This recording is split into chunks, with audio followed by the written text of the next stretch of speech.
Hey guys, Doc Lamau here. Welcome back to the channel, and today we're going to go over my Block II M4 Airsoft build. Let's go ahead and spin the camera around. We'll break this down. Let's go. Well, alright guys, here's the full build. Bear with me here. I do not have one of those fancy magazine like holder stand things, so bear with me, but I'll try to get you a good shot of the full thing in the picture, right? So we're going to go ahead and do the Grand Thumb Special and go tip to butt on this thing. By the way, the base model of this whole build is a VFC M4 SOPMOD. Starting at the front here, we have a knockoff Surefire 4-prong flash hider. This is by AngryGun. It also came with its own suppressor. Right, it came with a SOCOM RC1 SOCOM 556 suppressor. It's got the markings on it as well. It's pretty dang cool. And it goes on the flash hider just fine. You can also fit in one of the standard EOTech tracer units. You can fit a tracer unit in there. Up on top of the rail, we have a Somogear PEQ-15 clone. This is the eye-safe version, and this is the white LED flashlight version. This does not have the IR illuminator, but it is fully potted, so this thing could theoretically hold 0 on a real steel firearm, but we're not testing that right now. This is just for Airsoft. But I'll show you here. Boom, there goes the green laser. On the left side of the rail, we have a Surefire M600 clone by Wasden. Right, very popular knockoff Surefire company out of China, of course. But we got the white light. Also has a very powerful IR light. This thing is actually almost too powerful in my opinion, but it works great. I'm sure it's great in the woods. It's just not, it's a little bit too bright for CQB sometimes, but I'm sure it's going to work great in the woods at Operation Cold Saber coming later this September. On the bottom, we have the mod light switch clone from Somogear. It came with the PEQ-15, and I love this thing. It works great. Up on top of the rail, we have the Surefire pressure switch that came with the knockoff M600, and I have a little zip tie holding it down. I also have a Ranger band holding it down from the back. But on the front, this little zip tie is pulling double duty. It's also holding on the cable, the pressure switch cable for the PEQ-15, and as you can see, right, it's also holding down the pressure switch for the light. On the bottom of the rail, we have a Tango down vertical foregrip. This is the stubby version, not the full-size version. Let's see, on top of the rail, we have arguably my favorite thing on this whole entire replica. This is a real EOTech. This is an EOTech 512, and it's super freaking cool. Got this on eBay. It actually is, it's like from like 2007 or 2006, but it says on the box. And the box is equally just as cool as the EOTech. It is like a GWAT era box. I'll throw a picture on the screen so you can see what I'm talking about. But yeah, this EOTech is really sweet. I do have a piece of Lexan glued onto the front of the optic. And yeah, I love doing these things. I have it held on with some of the E6000 crafting glue. If you weren't aware, when you go to put these lens protectors in the optic like I like to do, because right, it makes it look way better. It's almost not visible. But make sure that you use the E6000 crafting glue. It works great. Super glue, when you use super glue, it likes to outgas and it leaves a white hazy film on the piece of Lexan. So it's not going to be as transparent as this thing is. I mean, you can see the optic going right there just fine, and you can see through it just fine.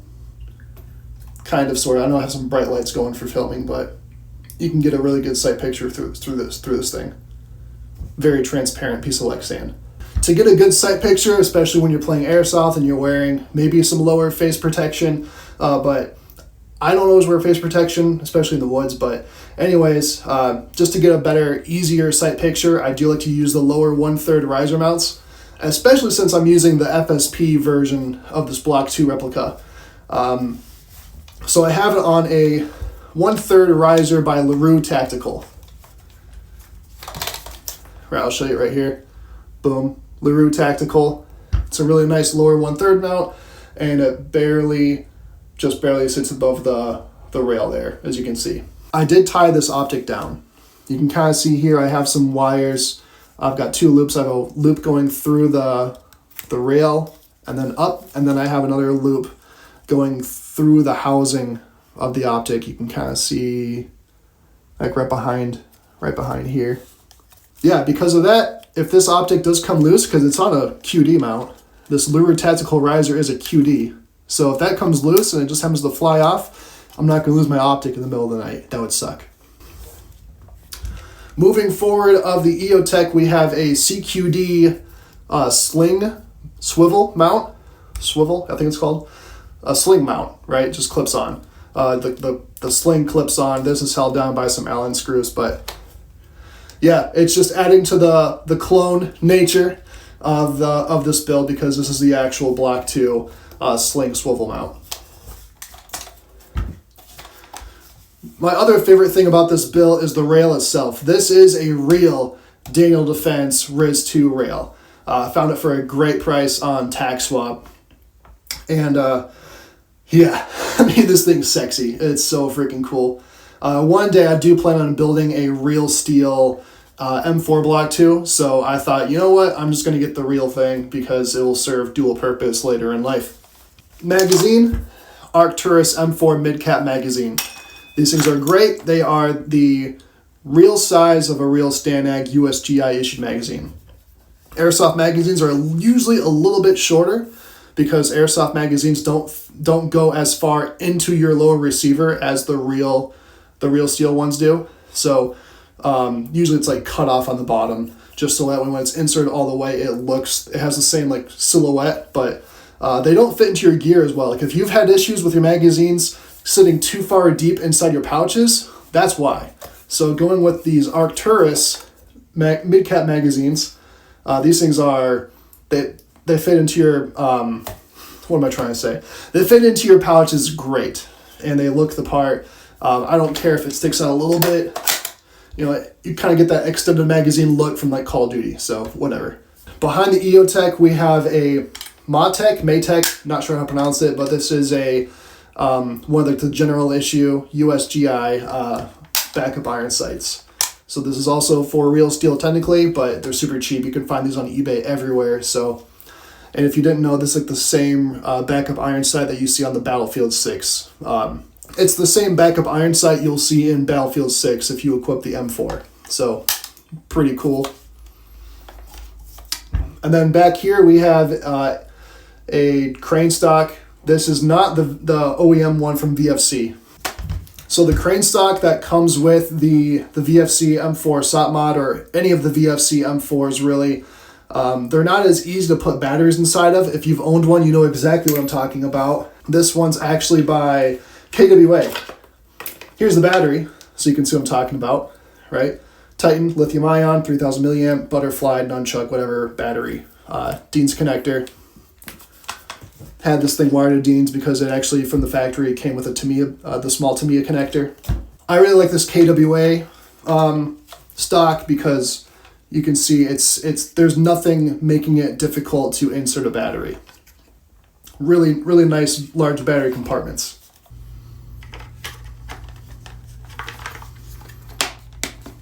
There we go, that's all back together. And then down here, this is just a normal looking A2 pistol grip. But this one's actually a little bit different. It is hand-stipled pistol grip. It's got a really nice texture to it. So this thing's super easy to hold on to. It's actually a little bit thicker as well. And I do have somewhat large hands. So this thing's really comfortable for me to hold on to without switching to like one of those mag pull types of grips. You know, this thing still looks the part for the standard issue Block II grips. It is worth mentioning that the EOTech 512 is not technically one of the optics that are part of the Block II program. So I also have a replica Elcan. This is a replica Elcan by, I don't know if it's Evolution Gear or Op Tactical, one of the two. I bought it from the Evolution Gear store on AliExpress, but it came in Op Tactical packaging. Kind of funny. But this thing's really, really nice. I've heard of issues with the earlier Elcan Airsoft knockoff clones. The reticle shift when you switch from the 4X to the 1X tended to be pretty noticeable. So this is like a later gen. It's a later model of this Elcan clone. So 2 ways to know if you picked up the later gen model is, number 1, instead of having like a white little piece of string for the battery retention cable, you'll have like a little black wire instead of a white string.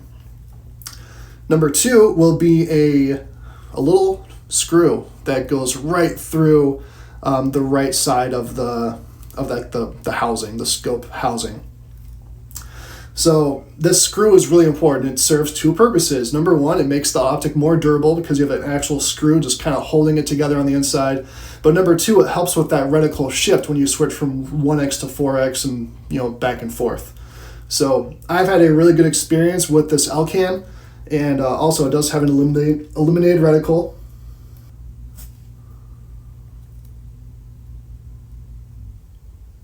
Can't really see through it too well because of all the glare, but I'm sure you can see the reticle pretty nice in there. It's a really good sight picture. Also, the eye relief on this thing's great. Right here's where the eye relief is, like the eye box. I can back up about this far without losing too much of my surroundings, and then right here is like just perfect. So whatever that looks like to you on camera. I also have a piece of Lexan on this guy too. You can kind of see. It's hard to tell, right? It looks really clean. Yeah, I love doing these. It's a great way to protect, because this is not a cheap clone. This is like almost $200. I picked it up for like $190, and that was before COVID, or before all the tariffs started. So this is not a cheap optic, and that's why I like to protect these things. But yeah, the main reason why I have the EOTech on there instead of the Elcan is because, quite frankly, this thing's really heavy. It's really heavy. If I was going to like an open play, or if I was going to one of those Milsims where it's got more brakes, like an American Milsim or less, if that makes sense, like for like ranks wise. If I'm going to a 40-hour event, my point is I don't want to use this thing because it's going to weigh me down. Like I'm going to feel it after just a few hours of carrying this thing around nonstop. So also, because I can get a better sight picture behind nods when I'm using this, when I'm using the EOTech. Technically, the EOTech 512 does not have a night vision mode, but I mean, when I put this thing down low, it picks up just fine. I have no problems with it. We'll talk about upgrades real quick. I haven't done much, guys. The VFC Avalon gearbox, the reason why I went with the VFC is because, number 1, their bodies are immaculate. This thing looks so nice, and it's super solid. Number 2 is because the Avalon gearbox is notorious. While it's not known for like high performance, it is known for being a workhorse. Same thing, it's super durable. And that's what matters. When you're in hour 30 of a non-stop Milsim game, that matters. So that's why I went with that. To help out a little bit with that performance, I have a torque motor, a high performance torque motor. I forget who it's by. I'll throw it up there. It's like one of the Infinity ASG motors. It's like an 18,000C. I don't know. I'll throw it up on the screen. I recently had the gearbox re-shimmed and re-lubed. For the inner barrel, I'm using a 6.03 millimeter inner diameter tightbore barrel. It is 363 millimeters instead of like the factory 250 whatever millimeters. The factory barrel only went up to about like right here. And so now I have one that goes all the way right at the base of the flash hider. So, we got the inner barrel like right up to there. So that's going to help squeeze out a little bit more FPS, a little bit more accuracy. And for the hop-up unit, I'm using the Max M4A high performance. It's another just CNC aluminum. It's durable and it's really consistent. So you get pretty good accuracy with that guy. For the bucking, I'm using a Maple Leaf MR hop, 70 degree blue bucking. I am using anywhere between 0.36 and 0.4 gram BBs these days. And I'm trying to target about 1.5 joules because that's typically, here in the United States, that's what the limit is when you are just running a standard rifleman class. LMGs and DMRs and submachine guns, you know, those are all different, but for the typical rifleman roll, you want to be around 1.5 to 1.55 joules. So I just recently had this thing looked over by my local tech, and he got it hitting around that target. So works great. Very happy with the performance out of this thing. For this replica, I do have a couple slings that I like to run. I recently picked up the new carbine sling by Adaptive Defense, Lucas Botkin's new company, and it's pretty nice. It's very, very skinny, very low profile, but it does have a little bit of foam inside of this tweave cover, like sling cover material. I just have some, I don't know what these are called, but the clips, they clip onto that. I like to run my sling, one on the rear QD sling mount right behind, right at the base of the buffer tube. And then the other one's going to clip into that CQD sling swivel. So I like to run it really close to my body when I can. But for this upcoming 40-hour Milsim by RealSim, it's going to be that Operation Cold Saber event. I'm going to be running a heavier duty sling, one with a larger, wider pad. This one's by Blue Force Gear. This is their 2-point sling. It's the Vickers sling. So just like most other slings out there, right? This carbine sling, you can extend it, you can tighten it back up to your body. The Vickers sling, same thing. You can extend it, and you can bring it up nice and close to your body that way. But yeah, I'm going to be using this guy because once again, comfort's going to be more important. I'm going to be carrying that rifle for a long period of time, so that's why I'm going to use a wider pad that will distribute the weight more over my shoulder.